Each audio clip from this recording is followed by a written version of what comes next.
अस्सलाम वालेकुम नाजरीन, मैं हूं नईम हनीफ और आप देख रहे हैं कॉफ़ी विद RNN। नाजरीन, हमेशा की तरह बहुत ही खूबसूरत शख्सियत जो है आज तशरीफ़ लाने वाली हैं हमारे कॉफ़ी विद RNN में। फ़न अदाकारी से अपने करियर का आगाज़ किया, टेलीविज़न से, उसके बाद थिएटर और फिल्म में बहुत ही यादगार किरदार अदा किए, राइटिंग की, बड़े खूबसूरत स्क्रिप्ट लिखे, मुकालमे लिखे, उसके बाद डायरेक्शन की, प्रोडक्शन की, और सबसे बढ़कर एक जो रवायती हरीफ है किसी भी मैदान में, वो क्रिकेट का मैदान हो, हॉकी का मैदान हो, फिल्म का मैदान हो, थिएटर का मैदान हो, यानी भारत में अपने फ़न का लोहा मनवाया, वहाँ पर पाकिस्तान का परचम लहराया। बहुत खूबसूरत फ़नकार और ख़ास तौर पे मेरे फेवरेट, इनका फ़न, इनकी अदाकारी मेरे दिल के बहुत करीब रही हमेशा। मेरी मुराद है वन एंड ओनली कामरान मुजाहिद से।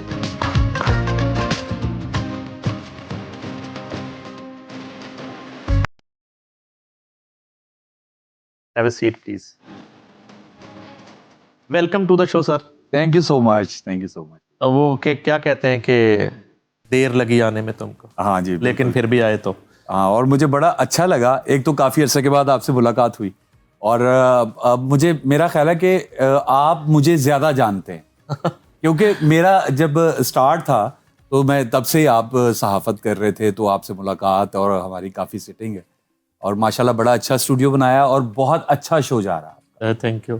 अच्छा जी, वो आपको हमारे पैटर्न का तो पता है इस शो के, जी जी, बिल्कुल बिल्कुल। और बाकी तो चीज़ें होती रहती ज़िंदगी में, तो हम थोड़ा सा जो है ना, आपके जो फैंस हैं उनको ये दिखाते हैं जी कि आपका जो हीरो है ये असल में क्या है अच्छा और उसकी रियल लाइफ क्या है। ठीक। तो शुरू यहीं से करते हैं कि पैदाइश आपकी किस शहर में हुई, कहाँ हुई, और इब्तदाई तालीम जो है वो कहाँ से हासिल? मैं लाहौर शहर, लाहौरी बच्चा हूँ और अंदरून शहर से प्योर लाहौरी। तो जो स्कूलिंग है वो तो पहले जो प्री होती है तो वो तो वहीं पे इलाके में ही एक स्कूल था।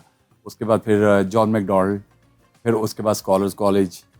तो जब स्कूल में था तब से ही फील्ड में आ गया। आपको पता ही है इस बात का, जब अंबर मारिया बन रहा था तो अंबर मारिया में उनको एक बच्चा चाहिए था शहजादा अंबर के लिए, Pakistan television corporation Lahore centre को।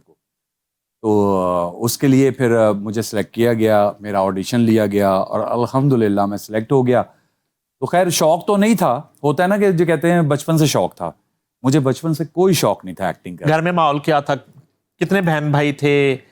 इससे पहले फैमिली में कोई था शोबिस में? और जब शुरू करना चाहा, चाहे एक्सीडेंटली, तो घर वाले आराम से मान गए या अपनी मर्जी के मालिक थे? और रे और अड़े जो है वो किस उम्र में ठीक हुई थी, कि शुरू से ही ठीक था? अच्छा, अब देखिए मेरे हम माशाल्लाह से एक बहन है मेरी और माशाल्लाह 2 भाई है मेरे। मैं सबसे बड़ा हूँ।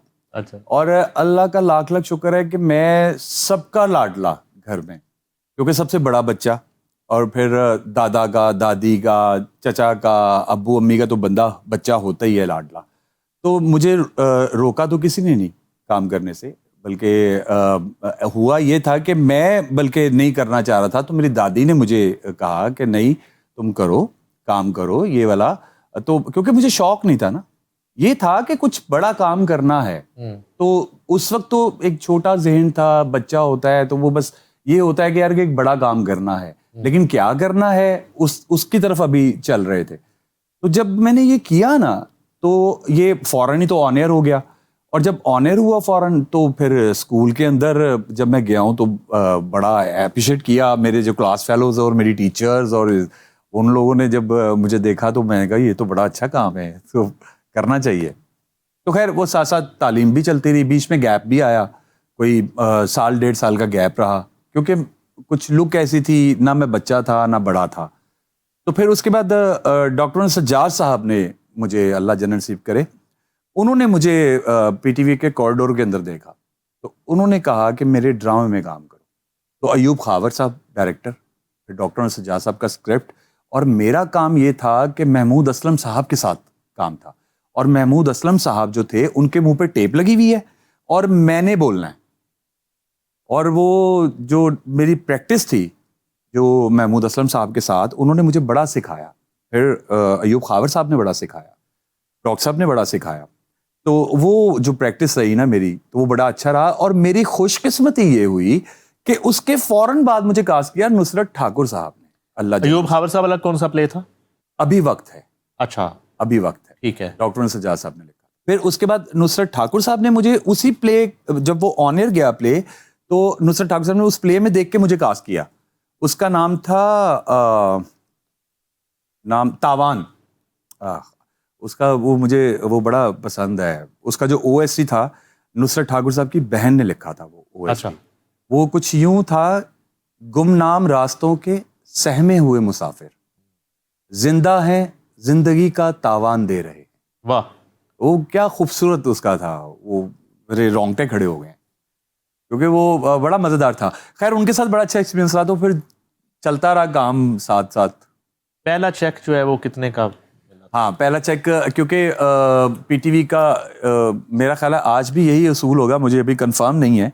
पीटीवी का ये होता था कि जब भी आप पीटीवी में जाते थे तो आपके 2 से 3 ऑडिशन होते थे, जो मुख्तलिफ डायरेक्टर्स, यानी कि मेरा ऑडिशन लिया अब्दुल अजीज साहब ने, अल्लाह जन्नत नसीब करे। फिर यानी कि 3-4 डायरेक्टर्स ने मेरा ऑडिशन लिया। उसके बाद जाके यावर हयात साहब ने आखिरी ऑडिशन लिया था। उसके बाद मुझे कहा गया था कि एक वो चलता था उस वक्त आज दी कहानी, एक रीजनल प्ले होता था। तारिक अहमद थे शायद। हाँ, तारिक जमील साहब, तारिक जमील थे। तारिक जमील साहब, उन्होंने भी लिया था ऑडिशन। अच्छा, तो फिर जब वो आज दी कहानी के मैंने काम किया था, एक छोटा सा कैरेक्टर था, दूध देने वाला, जो घर में दूध देने के लिए आता है। वो एक स्क्रीन टेस्ट होता है, तो उसका मुझे चेक मिला था 250 रुपए का। तो वो 250 रुपए का चेक, मेरा अकाउंट ही नहीं खुला हुआ था। वो रखा हुआ है अभी संभाल के? अब नहीं, मुझे तकरीबन आज से तकरीबन 10 साल पहले तक तो था, अभी का नहीं पता किधर है। अच्छा, तो उसके बाद फिर एक सिलसिला शुरू हो गया। बिल्कुल, एक सिलसिला शुरू हो गया। तो वो अल्लाह का शुक्र है कि पता नहीं मेरा काम कुछ ऐसा था, लोगों ने पसंद किया, तो फिर पे दर पे मुझे प्रोजेक्ट मिलते गए और काम चलता रहा। बीच में एजुकेशन भी चलती रही, फिर बीच में एजुकेशन ख़त्म भी करनी पड़ी। फिर मैंने जब 2000 में, आपको पता ही है, मेरा एक्सीडेंट हुआ था, तो मैं जब कोमे में चला गया, तो कोमे से जब मैं वापस आया हूँ तो मेरा हकलाना शुरू हो गया था, याददाश्त थोड़ी सी कमज़ोर हो गई थी। अल्लाह का शुक्र है, अल्लाह की दूसरी ज़िंदगी दी है। आपने तो कवर भी की थी वो चीज़ें। उसके बाद मैंने सोचा, मैंने कहा यार कि अब इस काम को ना प्रॉपर सीखना चाहिए, क्योंकि जब मेरी स्कूलिंग थी तब स्कूल के अंदर इस तरह से नहीं होता था, एक्टिंग नहीं सिखाई जाती थी, थिएटर उस तरह से नहीं होता था। तो फिर मैंने सर्च करना शुरू किया, फिर मुझे मिला अजोका थिएटर। तो अजोका थिएटर मैंने ज्वाइन किया, फिर वहाँ पे क्लासेस शुरू हुई एक्टिंग की।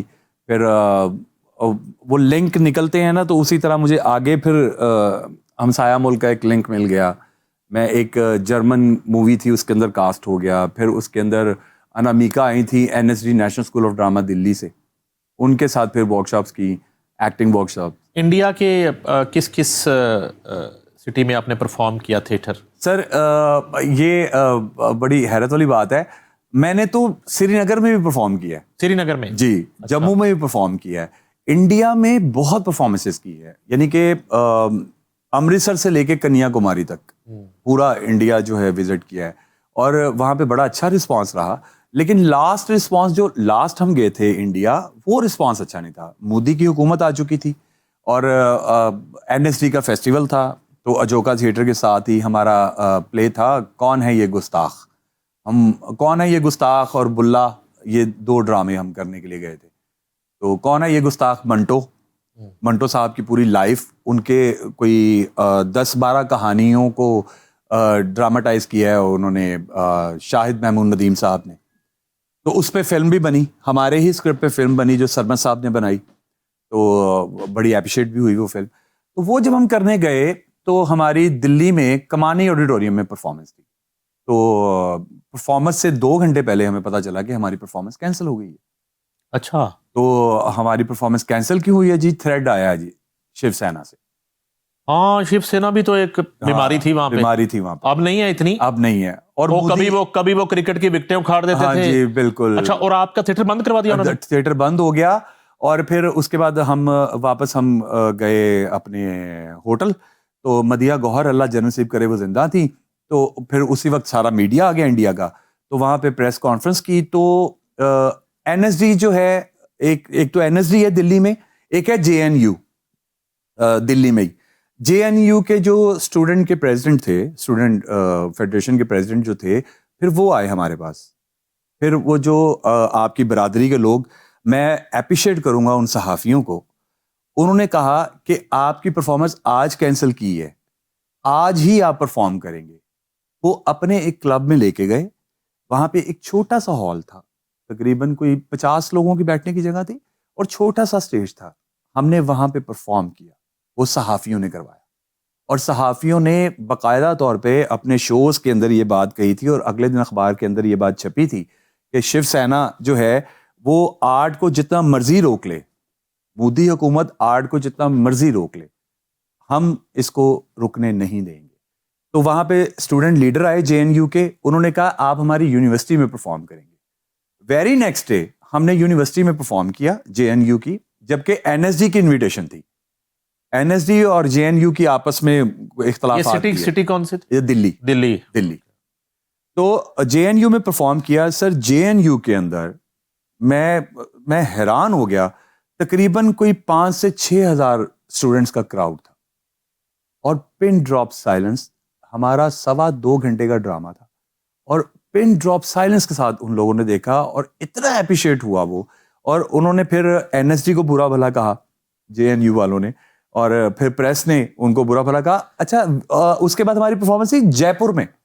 जब हम जयपुर में गए तो वो एक बड़ी अजीब सी वहाँ पे बात हुई कि हमारी परफॉर्मेंस थी और परफॉर्मेंस से पहले वहाँ पे बैसाखी का मेला भी चल रहा था।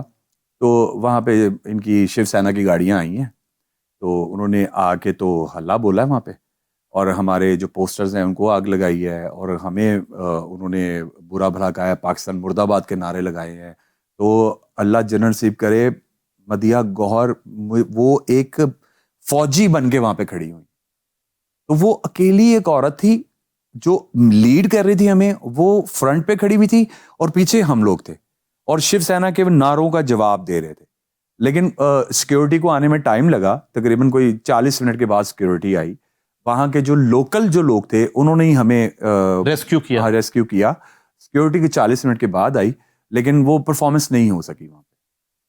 तो ये फिर जो टूर था जी जोखा का, ये आप अधूरा छोड़ के वापस आए? ये अधूरा छोड़ के आए थे। जो परफॉर्मेंसेस जिनकी करने गए थे वो नहीं की। हम जेएनयू में परफॉर्म करके आए, फिर जो वहाँ के दिल्ली के जो प्रेस क्लब था उनका एक हॉल था, उसके अंदर परफॉर्म किया, और ये लास्ट टूर था हमारा इंडिया में। हाँ, फिर वो यानी कि सो कॉल्ड जो है नरेंद्र मोदी जो है और बीजेपी कहती है कि आर्ट और कल्चर की सरहदें नहीं होती, तो फिर जोखा के साथ जो कुछ किया। जी जी सर, तो सरहदें नहीं होती, तो अगर नहीं होती सरहदें तो फिर इतनी फिल्म्स जो स्टार्ट हुई हैं वो फिल्म क्यों रुकी हैं सर? ये तो मैं शुक्रिया अदा करता हूँ अपनी पाकिस्तान आर्मी का कि उन्होंने हमें सेव रखा हुआ है और हमारा सर फख्र से बुलंद किया।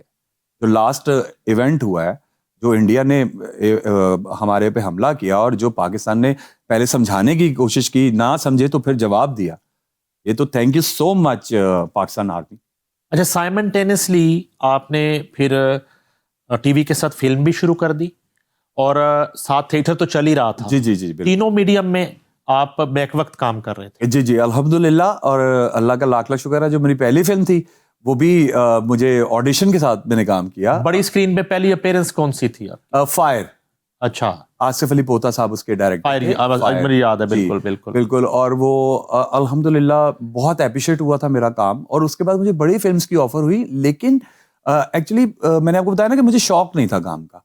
और फिर पाकिस्तान टेलीविजन और फिल्म इंडस्ट्री में फ़र्क है, तो मैं टेलीविज़न को ज़्यादा प्रेफर करता था। एक्चुअली घर वाले मना तो नहीं करते थे चीज़ों से, कभी रोक टोक नहीं हुई, आज तक रोक टोक नहीं हुई। लेकिन कुछ ये था कि यार फिल्म के अंदर वो डांस, बारिश, लड़कियों के साथ, लेकिन मैंने मखसूस मूवीज़ की हैं, लेकिन अल्हम्दुलिल्लाह साफ सुथरी और अच्छी फिल्म। जब टीवी आपने स्टार्ट किया था जी जी, तो किन हीरोज का राज था जी पाकिस्तान की टीवी स्क्रीन के ऊपर? उनके जरा नाम बताएं। जी जी बिल्कुल। उस वक्त राज था इनका नुमान इजाज साहब का, खैर वो तो आज भी है, असद मलिक साहब, फिर उसके बाद नबील साहब जो है वो कराची शिफ्ट हो चुके थे, लेकिन उनके वो सुपरहिट ड्रामास, और फिर फैसल कुरैशी साहब, फिर काशिफ महमूद साहब, आशियाना उनका हिट हो चुका हुआ था, तो उसके बाद अगला एक सीरियल वो बना रहे थे। तो ये हीरोज थे। तो फिरदौस जमाल साहब, फिर कवि अंकल, कवि खान साहब, फिर ख़याम सरहदी साहब। ये अल्लाह का लाख लाख शुक्र है, मैं अपने सीनियर्स का बहुत शुक्रिया अदा करता हूँ, और अपने उस दौर के डायरेक्टर्स का मैं बहुत शुक्रिया अदा करता हूँ कि उन्होंने बहुत कुछ सिखाया। आपने जो बात की ना रे वाली, मेरा, क्योंकि अंबर मारिया जो ड्रामा था वो एक शहजादा अंबर था। अब उसके लिए तलफ़ुज़ बहुत ज़रूरी था कि तलफ़ुज़ बच्चे का अच्छा होना चाहिए, क्योंकि उर्दू ड्रामा था, ए हमीद साहब ने लिखा हुआ था ऐनक वाला जिन के बाद। ऐनक वाला जिन के तकरीबन कुछ 3-4 साल का गैप था। ये शहजादा अंबर भी आपने बताना, ये क्या एक अंबर शहजादा ना हर इलेक्शन में जी जी जेन्युइन, जी जी हर इलेक्शन, एमए पॉलिटिकल साइंस उन्होंने किया हुआ था, रेड टोपी पहनते थे। जी, अब शायद उनकी डेथ हो गई, तो हर इलेक्शन में वो कम से कम नवाज शरीफ के खिलाफ वजीर आजम का इलेक्शन नहीं नहीं, ये है? वो वाला नहीं वो था। मोटरसाइकिल पे आता था जंग के दफ्तर, बिल्कुल। उन्हें कहना जी मैं नॉमिनेशन फाइल कर दी। हाँ। हमने कहा क्या इलेक्शन अंबर शहजादा साहब लड़ रहे हैं? उन्होंने कहा मैं वजीर आजम का उम्मीदवार हूँ, और सीधा ही नवाज शरीफ के खिलाफ, बेनजीर भुट्टो शहीद के खिलाफ जी जी। अंबर शहजादा हर इलेक्शन वजीर आजम का लड़ता था। अच्छा, नहीं नहीं नहीं, ये वो अंबर नहीं था, ये था पहले, क्योंकि सोशल मीडिया नहीं था उस वक्त, जब हम बच्चे थे तो तब नहीं था सोशल मीडिया। तो तब ना नॉवल आते थे बच्चों के अलग से ना। ए हमीद साहब हमारे पाकिस्तान का बहुत बड़ा नाम, वो बच्चों के लिए लिखते थे। तो उनका ना एक सीरीज थी। ये सबा हमीद के फादर ए हमीद थे या ये दूसरे वाले ए अच्छा, हमीद थे? ये मुझे एग्जैक्टली नहीं पता अच्छा। कि वो सबा आपा के फादर थे कि नहीं पता थे, लेकिन ए हमीद साहब की सीरीज, इमरान सीरीज भी एक आती थी। फिर अंबर नाग मारिया, एक्चुअली सीरीज का नाम ये था, लेकिन पाकिस्तान टेलीविजन ने नाग इसमें से निकाल दिया था, फिर अंबर और मारिया कर दिया था। वो एक शहजादा को काफ और इस तरह की अच्छा चीजें अच्छा थी। अच्छा। तो वो तलफ़ुज़ जो है ना बहुत जरूरी था। तो मुझे अपना तलफ़ुज़ ठीक करना था। अल्हम्दुलिल्लाह कुरान शरीफ पढ़ा हुआ था। अब मैं, बल्कि आपके चैनल के ऊपर मैं बैठ के, मैं अपने पंजाब, सिंध, बलूचिस्तान, केपीकी के मैं एक्टर्स को मैं ये बात कहूंगा कि तलफ़ुज़ ठीक करने का बहुत ही एक आसान तरीका है। कुरान तो हर मुसलमान बच्चे ने पढ़ा होता है। आप एक कारी साहब को बुलाएं जो आपको कलकले के साथ कुरान पढ़ाए, तो आपका तलफ़ुज़ ठीक हो जाएगा। क्योंकि ये मेरी प्रैक्टिस है। मैंने कलकले के साथ कुरान पढ़ा हुआ था, लेकिन मैंने दोबारा से पढ़ा। ये मुझे स्कूल में बताया गया था कि तलफ़ुज़ ठीक करने का ये तरीका है। आपका ज़ेर, ज़बर, काफ, जीम, शीन सब क्लियर हो जाता है। कितने प्लेस किए हैं आप तक? यार अल्हम्दुलिल्लाह मैंने प्लेस, अब मुझे एग्जैक्टली मैंने काउंट तो नहीं किया हुआ। हमारे एक सहाफ़ी हैं, आपके बड़े अच्छे दोस्त, कामरान गुराया उनका नाम है, उन्होंने, और राना नूर हसन राना, इन्होंने बैठ के ना एक वो की थी एक्टर्स के ऊपर ना, कैलकुलेशन की थी कि किस एक्टर ने कितने प्लेस किए हुए हैं और कितने टाइटल किए हुए हैं। और मुझे कामरान गुराया साहब और राना नूर साहब ने स्पेशल मुझे खाने पे बुलाया, और उन्होंने मुझे अप्रिशिएट किया कि टाइटल कैरेक्टर्स हमने जब निकाले ना, तो टॉप पे कामरान मुजाहिद का नाम आया। यानी कि मेरा पहला ड्रामा ही अंबर मारिया शहजादा अंबर में, यानी कि राजा पाकिस्तानी मैं, यानी कि इस तरह के जो टाइटल हैं। लास्ट मेरा टाइटल था मैं मर गई शौकत अली मैं था। तो टाइटल कैरेक्टर्स जो है ना, ये बड़ी मुश्किल से मिलते हैं एक्टर्स की लाइफ में। टाइटल बड़ा मुश्किल से आता है। कभी फोन शोन करवाया आपने काम लेने के लिए? नहीं, काम लेने के लिए सिफारिश कभी करवाई? नहीं नहीं नहीं, मैंने काम लेने के लिए फोन नहीं करवाया। ये अल्लाह का लाख लाख शुक्र है कि मुझे पीएम के ऑफिस से फोन आया था। अच्छा, पीएम हाउस से? पीएम ऑफिस, यानी कि पीएम पाकिस्तान टेलीविजन कॉर्पोरेशन के पीएम। अच्छा, उस पीएम से? हाँ जी। मैं प्राइम मिनिस्टर ऑफिस। मैं क्या पता नहीं उतो फोन आ गया। नहीं, उधर भी बड़ी, वहां से कभी आए फोन। वहां भी बड़ी बड़ी एक्टिंग होती है भाई। बिल्कुल, उनकी एक्टिंग, अच्छा मुझे बड़ा मजा आता है उनकी एक्टिंग देख। अच्छा, हाँ, मैं करते हैं ना पॉलिटिशियन एक्टिंग करते हैं। हाँ, वो सर उनसे अच्छा एक्टर कोई नहीं है। अच्छा। जैसे शेख रशीद साहब हैं सर, उनसे अच्छा एक्टर कोई नहीं है। अच्छा, शेख रशीद साहब से मैं बड़ा फैन हूं उनका। अच्छा। मैं जब वो तकरीर कर रहे होते हैं या किसी शो में बैठे होते हैं तो मैं स्पेशली देखता हूँ। कौन कौन सा रोल ज्यादा अच्छा लगता है शेख रशीद का आपको, जो उसने अब तक किया है? सर उनके पास वेरिएशन बड़ी है। अच्छा। जो हुकूमत होती है वो कैरेक्टर कर रहे होते हैं। वो अगर पीपल्स पार्टी की हुकूमत है तो पीपल्स पार्टी का कैरेक्टर कर रहे होते हैं, अगर नून लीग की हुकूमत है नून लीग का कैरेक्टर कर रहे होते हैं, अगर पीटीआई की हुकूमत है तो पीटीआई का कैरेक्टर कर रहे होते हैं। उनका बड़ा मजा आता है। अच्छा, जिसे हम रंगबाजी समझते थे आप उसको एक्टिंग कह रहे हैं? जी, वो एक्टिंग है। अच्छा, एक्टिंग है। तो आपको फोन आया पीएम ऑफिस से? जी, मुझे पीएम ऑफिस से फोन आया। एक्चुअली मेरी मुलाकात हुई थी इस्लामाबाद में। समर वेकेशन होती है, मेरा ननियाल पिंडी में है। अच्छा। तो मैं इस्लामाबाद एक इवेंट पे मेरी मुलाकात हुई इस्लामाबाद पीएम से। तो उनको मैंने बताया कि इस तरह से लाहौर सेंटर से वो मुझे उन्होंने बताया है। तो उन्होंने कहा कि आपने लाजमी जाना है ऑडिशन पे। तो मैं ऑडिशन पे नहीं गया क्योंकि इतना कोई मैच्योर नहीं था, ना कोई इतना था कि नहीं मैंने जाना है टीवी पे। तो मैं नहीं गया ऑडिशन पे। तो मुझे बशीर साहब, अल्लाह जन्नत नसीब करे, मुझे आज भी उनका नाम याद है। फ़ारूक बशीर साहब पीएम थे और बशीर साहब उनके सेक्रेटरी थे। उनका मुझे फ़ोन आया घर के नंबर पे। तो उन्होंने कहा कि बच्चे आपने पीटीवी आना था ऑडिशन के लिए। कि सर मुझे याद नहीं रहा। कहते बेटा आप अपने पापा के साथ आएंगे या आपको पिक करने के लिए आए? मैंने कहा नहीं नहीं मैं खुद ही आऊँगा। कहते फिर कल आप आएंगे? मैंने कहा जी मैं ज़रूर आऊँगा। मैं गया हूँ, ऑडिशन दे के सिलेक्ट हुआ हूँ। तकरीबन कोई 70 से 80 बच्चे थे मुख्तलिफ स्कूलों से, उसमें सिलेक्शन मेरी हुई थी। अच्छा, मैं मेरिट की बात नहीं कर रहा जी मैं तो बड़े सुपरस्टार जो हैं जी जी वो भी कोई प्रोजेक्ट आ रहा होता है नया फिल्म का, तो उनमें भी दौड़ लगी होती है लीडिंग रोल के लिए, तो वो भी जोर लगा रहे होते हैं। यहाँ पे आप म्यूजिक की बात कर रहे हैं, ये कोक स्टूडियो ले लें, जी जी यहाँ बिल्कुल पे जो है ना बड़े बड़े फोन जाते हैं, उसमें मेरिट पे परफॉर्म तो करना हो तो खाली फैसलाबाद ही कोक स्टूडियो से ना निकले, बिल्कुल ऐसा ही तो वो होता है। ये अभी पाकिस्तान आइडल चल रहा है, हाँ जी तो बिल्कुल उसके जजेस जो बैठे हुए मेरिट पे बैठे हैं सिवाय राहत फतेह अली खान के। हाँ जी म्यूजिक उस सेंस की बात, उस जजमेंट की बात, तो वो तो किसी के नसीब में नहीं है।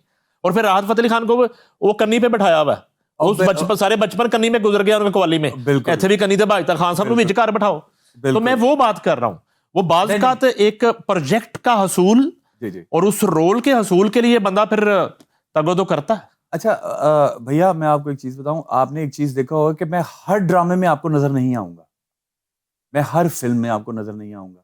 सिलेक्टिव काम करता है। मैंने अपना एक अल्लाह का शुक्र है कि मुझे कहीं सिफारिश नहीं करवानी पड़ी, ना करनी पड़ी। अल्हम्दुलिल्लाह काम मुझे हमेशा मेरिट पे मिला है, हमेशा मेरिट पे मिला है। लेकिन मैंने बहुत सारे प्रोजेक्ट छोड़े भी हैं। जैसे मेरा एक ड्रामा है, मैं आज भी जब मुझे आज के दिन में 2025 में भी लोग मुझे तीफा कह के जब बुलाते हैं ना, तो मैं अल्लाह का बड़ा शुक्र अदा करता हूं। और फिर मुझे ख्याल आता है कि डायरेक्टर हमेशा ठीक होता है। मुझे तारिक जमील साहब ने कास्ट किया अपने ड्रामा पूरे चांद की रात, राहें के बाद ये ड्रामा था पूरे चांद की रात। पूरे चांद की रात में मुझे कास्ट किया। जब मुझे कैरेक्टर सुनाया ना तो मैंने उनसे कहा, मैंने कहा अब वो एक नेगेटिव कैरेक्टर था, aggressive negative angry young man. तो मैंने उनको बोला, मैंने कहा सर मुझे नहीं लगता मैं ये कैरेक्टर कर सकूंगा। तो उन्होंने मुझे कहा था कि बेटा डायरेक्टर मैं हूं कि आप? सर आप है। कहते फिर मैं डिसाइड करूंगा ना कि ये कैरेक्टर कौन करेगा। कहते मुझे लगता है कि आप ये कैरेक्टर करेंगे तो आप इसको हिस्ट्री में लिख देंगे। मैंने उनकी बात मान ली और मैं बड़े टूटे हुए दिल के साथ काम, क्योंकि शौक नहीं था ना। असल बात यह है कि शौक नहीं था, शौक तो पड़ा बाद में जब सीखा। जब शौक पड़ा तो सीखना शुरू किया। क्योंकि देखें एक्टिंग सीखने से नहीं आती, वो एक्टर होता है या नहीं होता है, तीसरी चीज कोई नहीं होती। लेकिन कुछ चीजें हैं, डायलॉग डिलीवर करना, कंसीव करना, स्क्रिप्ट को याद करना, लाइट को समझना, ये चीजें समझना ही एक्टर के लिए बहुत जरूरी है। क्योंकि इतना फास्ट दौर है कि डायरेक्टर के पास इतना टाइम नहीं होता कि एक्टर को सिखाता जाए, वो लाइट को उसको लाइट का ही बताता जाए, उसको डायलॉग डिलीवरी का बताता जाए, उसको कैरेक्टर को कंसीव करना। कमर्शियल थिएटर भी किया? कमर्शियल थिएटर भी किया। कितना? मैंने बहुत कम किया है। जो मखसूस प्लेज होते हैं ना, यानी कि जैसे आर्ट्स काउंसिल के कुछ मखसूस प्लेज हैं जो कमर्शियल में आते हैं, तो फिर वो उस प्लेज में मैंने काम किया और मैंने बहुत मखसूस लोगों के साथ काम किया। अरूज थिएटर का देखा आपने पाकिस्तान में? जी कमर्शियल थिएटर जो है मेरा ख्याल है कि मैं 1 या 2 दफा गया हूं देखने के लिए, वो भी बैक स्टेज पे देखा है। अरूज तो बिल्कुल मैंने देखा है कि माशाल्लाह से। जवाल भी देखा फिर? देखिए थिएटर पे जवाल, मैं नहीं समझता कि जवाल आया है थिएटर पे। अब जब परवेज मुशर्रफ साहब के दौर में जब नए चैनल्स आए, नए चैनल्स बने, फिर उसके बाद वहाँ पे थिएटर के एक्टर्स को बिठाया गया, फिर उनको एक वहाँ पे रीजनेबल जुगत, जो क्योंकि टेलीविजन स्क्रीन पे चलना है, फैमिलीज ने देखना है, तो एक कंट्रोल्ड कॉमेडी जब परवेज मुशर्रफ के सामने परफॉर्म किया आप? जी बिल्कुल, वो तो बताएं जरा, मुझे याद आ रहा है कुछ। ये जी वुमेन्स डे के ऊपर मैंने परफॉर्म किया था कन्वेंशन हॉल में इस्लामाबाद, और प्रेसिडेंट परवेज मुशर्रफ वो हमारे चीफ गेस्ट थे। तो वहां पे भी एक बड़ा मजेदार वाकया हुआ यार। मदिया गौहर अल्लाह जन्नत नसीब करे, वो एक दबंग औरत थी। वो उस जैसी औरत ना मुझे आज तक मैंने नहीं देखी। मेरी टीचर भी हैं वो, मैंने उनसे बहुत कुछ सीखा है। परफॉर्मेंस 9 बजे हमारी लाइव जानी थी, सुबह 9 बजे, और परवेज मुशर्रफ साहब जो प्रेसिडेंट और चीफ गेस्ट, वुमेन्स डे। तो मदिया गौहर आई हमारे पास, तो उन्होंने कहा कि अब मुझे पता नहीं ये बात करनी चाहिए कि नहीं करनी चाहिए, लेकिन मैं कर रहा हूँ क्योंकि मेरा मुल्क है, पाकिस्तानी हूँ मैं, क्यों डरूं किसी से। तो वो आई तो उन्होंने आके पूछा कि हाँ तो अब 10 मिनट में शुरू हो रहा है, परफॉर्मेंस शुरू हो रही है और लाइव जाना है। तो हमने कहा कि हम रेडी हैं। अच्छा जाते जाते रुकी तो कहती चाय पी है? नहीं सर, आपा चाय नहीं आई अभी तक। अब सुबह सुबह का टाइम था, सर्दियों के दिन थे, ब्रेकफास्ट भी नहीं किया हुआ था क्योंकि वहाँ पहुँचना था, क्योंकि प्रेसिडेंट ऑफ पाकिस्तान, तो फिर सिक्योरिटी के सारा चेक होना था, सारी चीज़ें होनी थी। तो मदिया आपा ने हमारी परफॉर्मेंस नहीं करवाई शुरू। और जब मुशर्रफ साहब के, प्रेसिडेंट साहब के जब सेक्रेटरी आए तो उन्होंने कहा परफॉर्मेंस क्यों नहीं शुरू कर रहे? पहले मेरे एक्टर्स को चाय पिलाएं। तो मैरिएट से स्पेशल चाय आई। तो ये credit goes to Madiha Gauhar, Ajoka theatre के प्रेसिडेंट ऑफ पाकिस्तान उस वक्त के। उन्होंने 15 मिनट वेट किया कि एक्टर्स चाय पी रहे हैं, कामरा मुजाहिद चाय पी रहे हैं। नहीं, कामरा मुजाहिद थी actors sir, Pakistani actors sir, और मुशर्रफ साहब वेट कर रहे हैं कि यार चाय पी के आएंगे सर। ये अल्लाह का शुक्र है, ये क्रेडिट जाता है मदीहा गौहर को। अच्छा, तो जो हमारा कमर्शियल थिएटर है जिसकी मैं बात आपसे कर रहा था, उसमें एक दौर में जो है वो कहानी हुआ करती थी, स्क्रिप्ट हुआ करता था, बिल्कुल सर। फैमिलीज विंडो से टिकट लिया करती थी, बिल्कुल वो दौर देखा आपने? बिल्कुल अब नहीं है जी, मुझे अच्छी तरह याद है जन्म जन्म की मैली चादर, तमासील। तो अब पहले तो वो किया था अजब गुल साहब ने किया था कैरेक्टर, लेकिन वो काफी बड़ा हिट हुआ था, उसका मुझे नहीं पता था, वो मेरे दौर से पहले की बात है। तो लेकिन वो जब दोबारा शुरू हुआ जन्म जन्म की मैली चादर, तो हमारी एक एक्ट्रेस थी जाज़बा सुल्ताना, बड़ी सीनियर एक्ट्रेस थी, उनके बेटे ने किया था कैरेक्टर। तो जाज़बा आपा की डेथ हो गई। तो वो रनिंग में, क्योंकि वो प्ले, तब के प्लेस ऐसे थे जो मैंने खुद देखे हैं कि 2-2 महीने पे एक ही ड्रामा चल रहा है और डेली हॉल फुल है, डेली पैक है। तो एक वीक का ना वो गैप आया था, तो एक वीक के लिए उनको उसके लिए एक्टर चाहिए था। तो वो फिर मुझे ये शर्फ हासिल हुआ, पहली दफा मैंने कमर्शियल थिएटर में काम किया था अफजाल अहमद साहब की डायरेक्शन में, जन्म जन्म की मैली चादर, और मैंने 3 दिन के अंदर वो कैरेक्टर तैयार किया। तो मैंने क्योंकि उस वक्त का थिएटर कुछ और था, उसके बाद फिर मैं अजोका में चला गया। अजोका से टाइम नहीं मिलता था, कोई वर्कशॉप्स, परफॉर्मेंसेज, रिहर्सल्स, वो चीज़ें चलती रहती थी। फिर उसके अलावा शूटिंग्स, सारी चीज़ें चलती रहती थी। लेकिन उसके बाद जो कमर्शियल थिएटर शुरू हुआ, सुहेल अहमद साहब ने मुझे 1-2 दफ़ा बुलाया, लेकिन मेरी डेट्स का इशू था। तो फिर मेरी जगह पे कैरेक्टर किया था सलीम शेख साहब ने। यहाँ पे क्राउन थिएटर स्टार्ट हुआ था। तो उसके बाद मैंने ये अभी जो लास्ट मैंने तमासील में किया है, वो जो प्ले था सोना चांदी, ये अल्लाह का शुक्र है, मैं फिर एक दफा सहाफियों का शुक्रिया अदा करूंगा कि 1 वीक का प्ले था वो, और अक्सर ये होता है कि संडे को 2 शोज होते हैं, लेकिन हमें थर्सडे को भी 2 शोज करने पड़े, फ्राइडे को भी 2 शोज करने पड़े, संडे को भी 2 शोज करने पड़े। अल्हम्दुलिल्लाह मोहसिन नकवी साहब जो हैं, वो स्पेशल अपनी फैमिली के साथ आए थे ड्रामा देखने के लिए। अच्छा, वो बैठे, वो सिर्फ 1 घंटा ड्रामा था, तकरीबन कोई 2 घंटे का, वो बैठे 1 घंटा, लेकिन उन्होंने ड्रामा देखा। एज ए सीएम आए थे वो? नहीं, केयरटेकर सीएम थे वो? नहीं, केयरटेकर सीएम नहीं, नहीं केयरटेकर सीएम नहीं थे। अच्छा अच्छा, वो थे इससे पहले जो पोस्ट थी। इससे पहले तो वो सिटी ग्रुप के ऑनर ही थे। तो फिर केयर टेकर सीएम होंगे। जी बिल्कुल, केयर टेकर। सिक्योरिटी अभी की बात 2 साल पहले की बात है। हाँ, वो केयर टेकर सीएम थे उस वक्त। अच्छा जी, रफ्ता रफ्ता इंडस्ट्री जो है फिर वो कराची शिफ्ट हो गई। फिर आप, जाहिर बात है कि ज्यादा काम वहां हो रहा था, जी जी। यहाँ बहुत कम हो रहा था बनिस्बत माजी के। तो आप वहाँ बहुत से दूसरे आर्टिस्टों की तरह कराची सेटल नहीं हुए, फैमिली को लेके, बच्चों को लेके वहाँ शिफ्ट हो जाते। और कराची काम करने का एक्सपीरियंस कैसा रहा, जितना भी किया आपने, और गाहे बगाहे करते रहते हैं, क्या कर कराची प्रदेश की तरह लगा आपको भी? नहीं नहीं, कराची, ये अल्लाह का शुक्र है कि काम शिफ्ट कराची में हुआ, पाकिस्तान से बाहर नहीं हो गया। क्योंकि मुझे तो ये मैं एक प्रोजेक्ट करने के लिए गया था जियो का, दुबई में और श्रीलंका में। दुबई 1 माह रहने का इत्तेफाक हुआ। तो आपको पता ही है, सिटी सेंटर जो है, मीडिया सिटी जो है, वहाँ पे जियो का ऑफिस है। तो वहाँ पे जब मैं गया तो मुझे वहाँ पे फील ये आई कि मुझे लगता है कि चैनल्स के हेड ऑफिस जो हैं वो दुबई में शिफ्ट हो जाएंगे। कराची पाकिस्तान से बाहर नहीं है, पाकिस्तान का एक शहर है, हमारा शहर है, मेरा शहर है, अ, मेरा सूबा है सिंध। तो मुझे कोई परदेश तो नहीं लगा, सारे अपने लोग हैं वहाँ पे। और बड़ा अच्छा एक्सपीरियंस रहता है जब भी मैं कराची जाता हूँ, और आए दिन दावतें होती हैं वहाँ पे।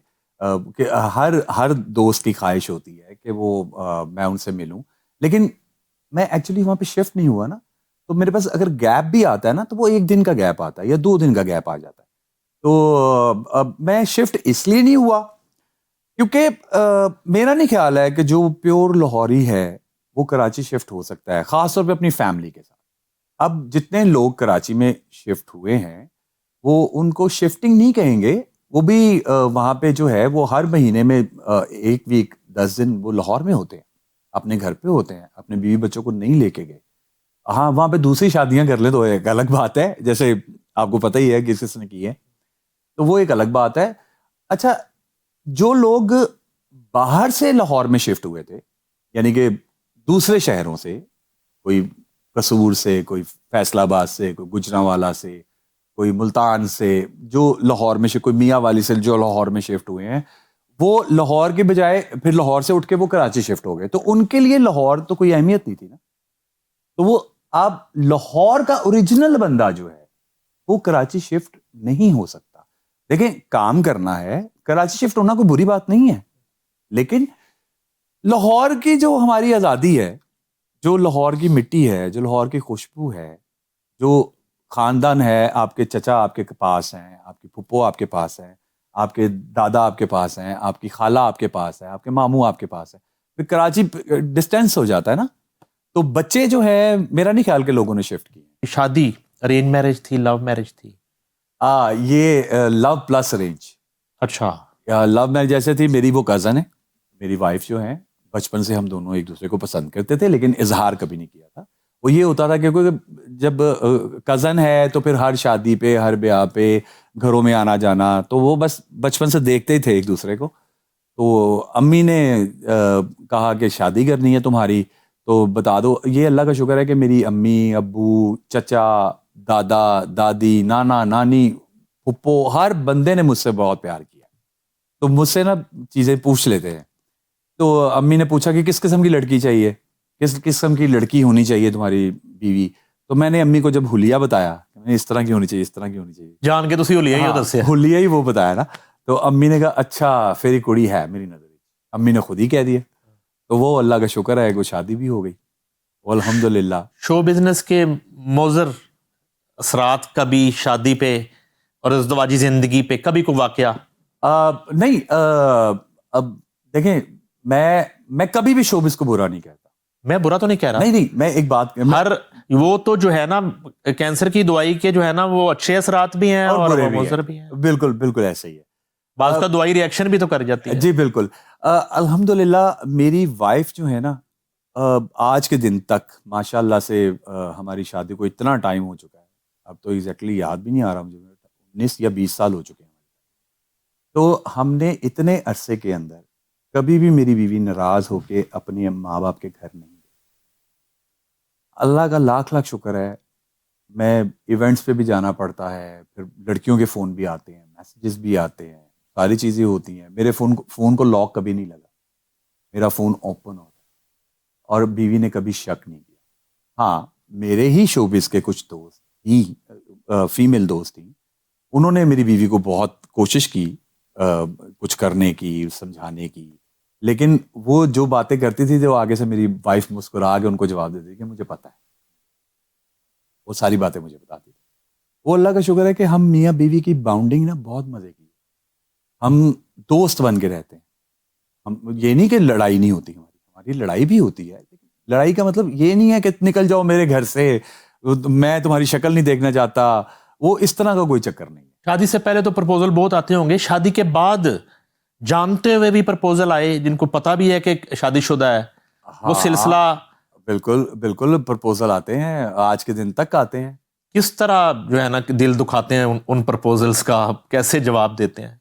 मैं उनको यही कहता हूँ कि यार कि मैं बिल्कुल दूसरी शादी करने के हक में हूँ, मैं बिल्कुल करूंगा दूसरी शादी, लेकिन जो मेरी वाइफ है ना इस वक्त, उनसे ज्यादा प्यारी लड़की आए तो फिर करूंगा।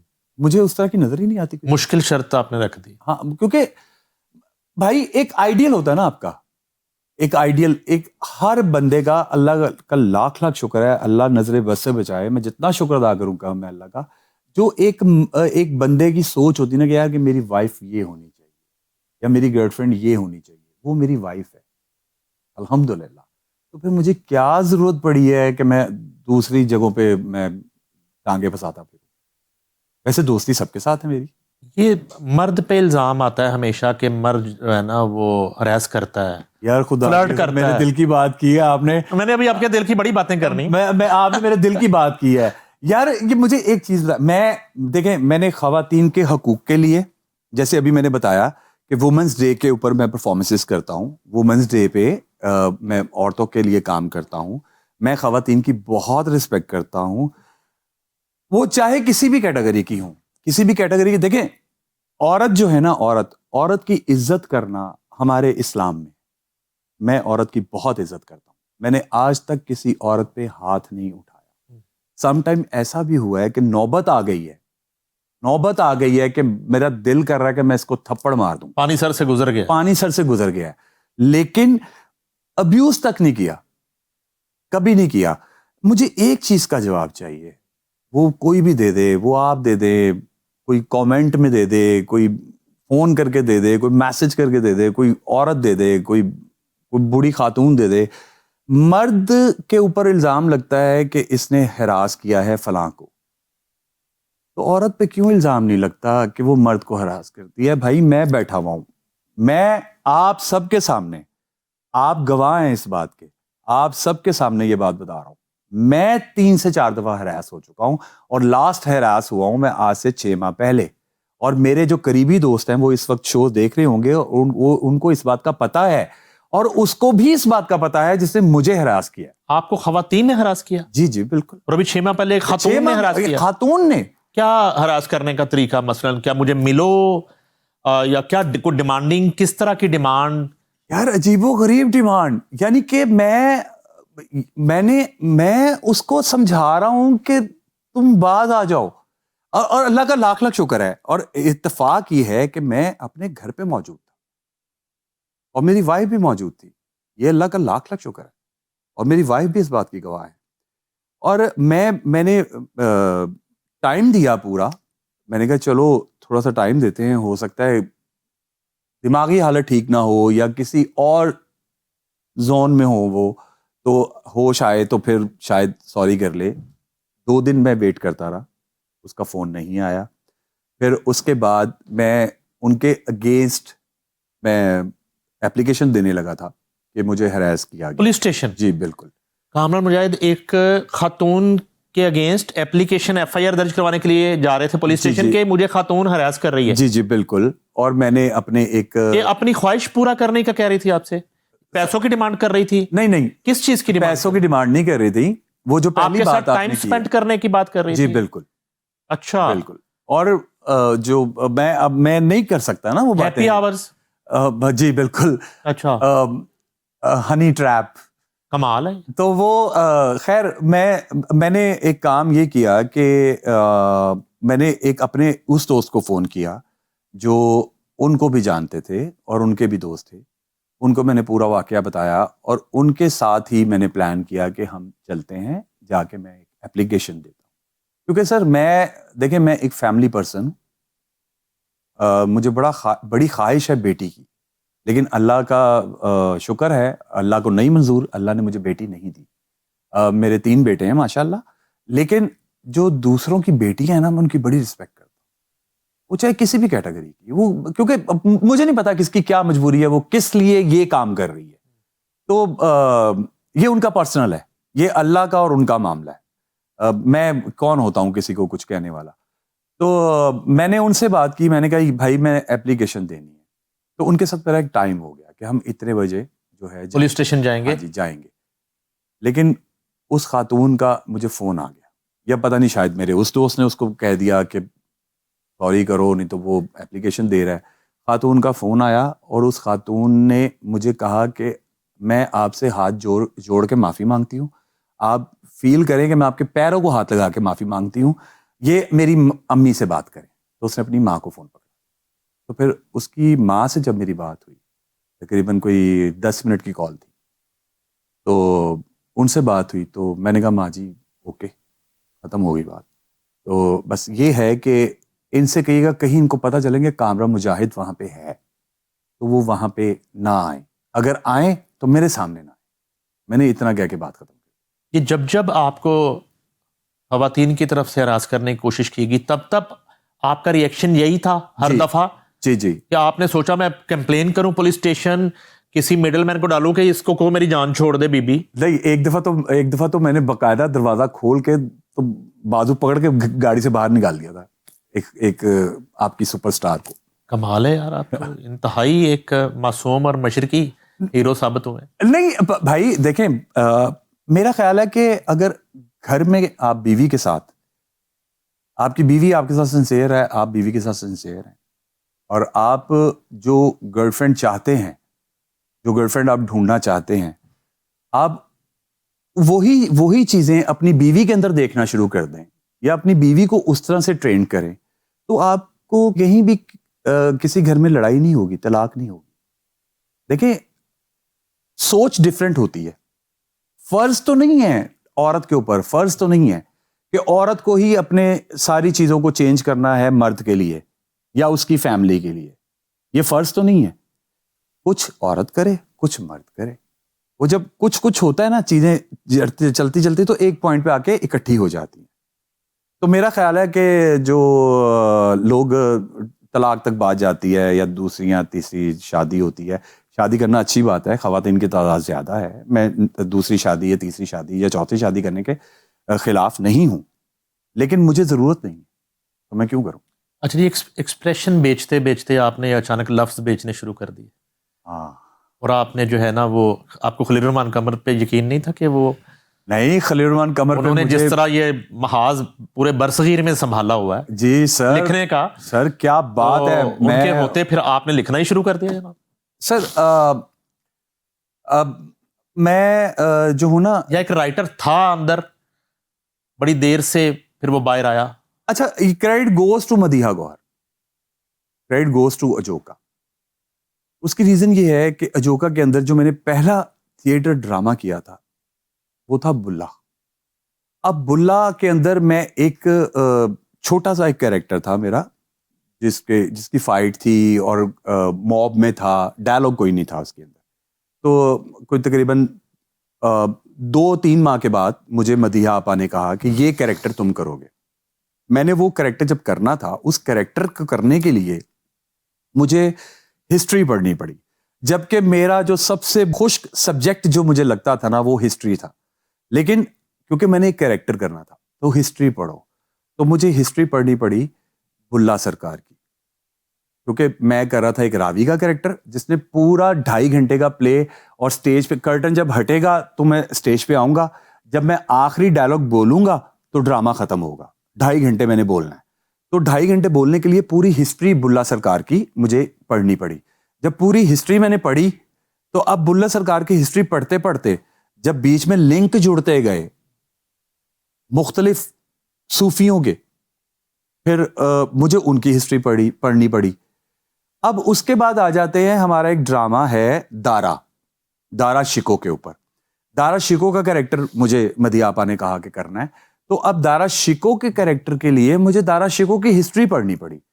अब वो जो हिस्ट्री पढ़ी तो साथ जुड़े दारा के टीचर्स, मुझे उन मियाँ मीर साहब भी दारा के टीचर थे, दारा सरकार के टीचर थे, तो मैंने मियाँ मीर साहब की भी हिस्ट्री पढ़ी। वो फिर साथ जब लोग जुड़ते गए ना, फिर मुगल जुड़ गए, औरंगजेब आलमगीर जुड़ गए, फिर जब इनकी हिस्ट्री पढ़नी शुरू की तो वो अल्फाज बढ़ने शुरू हुए, चीज़ें बढ़नी शुरू हुई। तो फिर इतना काम करने के बाद, और फिर मेरे सरमद सबाई साहब के साथ सिटिंग्स बहुत हैं, फिर डॉक्टर सजाद साहब के साथ बहुत सिटिंग्स, फिर शाहिद महमूद नदीम साहब के साथ, फिर खलील रहमान कमर जो हैं वो मेरे दोस्त भी हैं और उनके साथ सिटिंग्स भी बहुत ज़्यादा हैं। और उनका स्क्रिप्ट लाजमी नहीं है कि मैं उनके स्क्रिप्ट में काम करूं, लेकिन उनकी कहानियां मैंने सुनी हुई हैं, उनके स्क्रिप्ट मैंने पढ़े हुए हैं, और उनके साथ मुकालमे बहुत ज़्यादा हैं। तो अंदरून शहर में रहने वाला बच्चा, बचपन से चूंकि दिमाग खुला हुआ है, जो ऑब्जर्वेशंस हैं वो बहुत ज़्यादा चल रही हैं, कहानियाँ बहुत ज़्यादा डेवलप होती हैं, तो ये अल्लाह ने एक ताकत अता की, अल्लाह ने अपनी रहमत की, दिमाग में चीज़ें उतरनी शुरू हुई। मुझसे पहली दफ़ा जो स्क्रिप्ट लिखवाया था ना, वो लिखवाया था हमारे बहुत अच्छे दोस्त हैं, बहुत अच्छे डायरेक्टर हैं, शाह बिलाल उनका नाम। शाह बिलाल जी, शाह बिलाल साहब ने पहली दफ़ा मुझसे स्क्रिप्ट लिखवाया था, और पहली दफ़ा डायरेक्शन भी शाह बिलाल साहब ने मुझसे करवाई थी। A+ हमारा एक चैनल है, उस पर एक प्रोजेक्ट चलता था कातिल हसीना के नाम से, वो सीरीज होती थी, तो उसमें मैंने एक ड्रामा लिखा था। अच्छा सर, आखिर में ये बता दें कि आपने एक्टिंग कर ली, राइटिंग कर ली, डायरेक्शन कर ली, जी, प्रोडक्शन कर ली, जी, अब क्या करना? अब यही करना है कि कोशिश ये करनी है कि यार कुछ ऐसा काम कर जाएं कि जो अगले 50 साल हमारी आने वाली नस्लों के लिए कोई हिस्ट्री के ऊपर कुछ ऐसा काम कर जाए। हमारी बहुत सारी ना हिस्ट्री के हीरोज ऐसे हैं जो बिल्कुल पसे पर्दा हैं, उनको, क्योंकि आज का बच्चा जो है ना वो है सोशल मीडिया का बच्चा, वो नहीं समझता, वो हीरोज उन्हीं को समझता है, या वो देखता है कि किसके कितने फॉलोअर्स हैं, या वो यूट्यूबर्स जो हैं जिस तरह से वो, यार हमारे बच्चों की लैंग्वेज खराब होती जा रही है। अच्छे बच्चे हैं, पढ़े लिखे बच्चे हैं, अच्छे स्कूल्स में पढ़ रहे हैं, अच्छे कॉलेजेस में पढ़ रहे हैं, लेकिन वीलॉग्स देख देख के वो जिस तरह से उनके बोलने की स्टाइल है, अब वो स्टाइल अडाप्ट करते जा रहे हैं। अब ये गलत है, ये अडेप्टेशन गलत है। तो मेरा माइंड जो है, अभी इसके ऊपर मैंने अपने माइंड से काम करना शुरू किया है कि हिस्ट्री जो है ना, हम अपनी इस्लाम की हिस्ट्री, अपने पाकिस्तान की हिस्ट्री के ऊपर काम करें, और इन अपने आने वाली नस्लों को बताएं कि ये जो टोन टेम्पो है ये ठीक नहीं है। ये वीलॉग बनाते हैं कि वो इतनी यार बुरी बातें कर रहे होते हैं, मैं नाम नहीं ले सकता किसी का, क्योंकि मैं कौन होता हूँ किसी को बुरा कहने वाला। मेरी मर्जी है, मैं उनको देखूं या ना देखूं, मेरे हाथ में फोन है, मैंने उसको देखना या नहीं देखना, मैं किसी को बुरा नहीं कह रहा। लेकिन ये आपको खुद एहसास होना चाहिए कि आपके फॉलोअर्स हैं, मिलियंस में फॉलोअर्स हैं, और यूथ ज्यादा फॉलोअर है, तो आपको अपनी टोन टेम्पो ठीक करनी चाहिए, आपको अपना वीलॉग बनाते वक्त अपने अल्फाज का ख्याल करना चाहिए, आपकी जो दुश्मनियां हैं, जो दोस्तियां हैं, उनका ख्याल करना चाहिए। जो आप बैठते हैं लाइव पे, तो लाइव पे जो आप पनिशमेंट्स दे रहे होते हैं या बोल रहे होते हैं, उसका ख्याल करना चाहिए। मेरे बहुत सारे टिकटॉकर्स दोस्त हैं, यूट्यूबर्स दोस्त हैं, लेकिन उनका कभी भी वीलॉग इस किस्म का नहीं होता। यानी कि मखसूस लोग हैं और वो लाइव भी जाते हैं, लेकिन उनकी जो लाइव पे जो बातें होती हैं वो भी पढ़ी लिखी बातें होती हैं, और मिलियंस में फॉलोअर्स हैं। अगर इस तरह भी आप, जरूरी है कि आप गलत बोल के फॉलोअर्स लें। बहुत ज़बरदस्त जो है ना आपने एंड पे बात की है, और इसी पे मैं चाहूँगा कि इसी नोट पे, पॉजिटिव नोट पे हम इसको ख़त्म करते हैं। बहुत शुक्रिया यार, अभी तो मैंने बहुत सारी बातें करी शो में तशरीफ लाने के लिए, और वो सारी बातें अगले एपिसोड में हम आपके साथ करेंगे इंशाल्लाह। और वर्सटाइल कामरान मुजाहिद हमारे साथ मौजूद थे, अदाकार, राइटर, हदायतकार, फिल्म साज, और हमने कोशिश की कि उनकी जो एक निजी ज़िंदगी है और उनका जो बचपन है, लड़कपन है, वो आपसे शेयर करें। और बड़ी इम्पॉर्टेंट डिस्कशन जारी थी, मगर वक्त की कमी के बायस हमें आज का ये प्रोग्राम जो है उसका इख्तिताम करना पड़ा। और आखिर में जो बात की उस पर ज़रूर मैं अप्रिशिएट करना चाहूँगा और इदारों को भी मतवज्जो करवाना चाहूँगा, उनकी तवज्जो मबजूल करवाना चाहूँगा इस इशू पर कि सोशल मीडिया कंटेंट जो है वो जो है एक अच्छे असरात से ज़्यादा नई नस्ल पर उसके बुरे असरात मुरतब हो रहे हैं। सोशल मीडिया कंटेंट की रोकथाम के लिए अथॉरिटी का क़याम जो है अब लाज़िम मलज़ूम हो चुका है। कामरान मुजाहिद और नईम हनीफ को दीजिए इजाज़त। अल्लाह हाफिज़।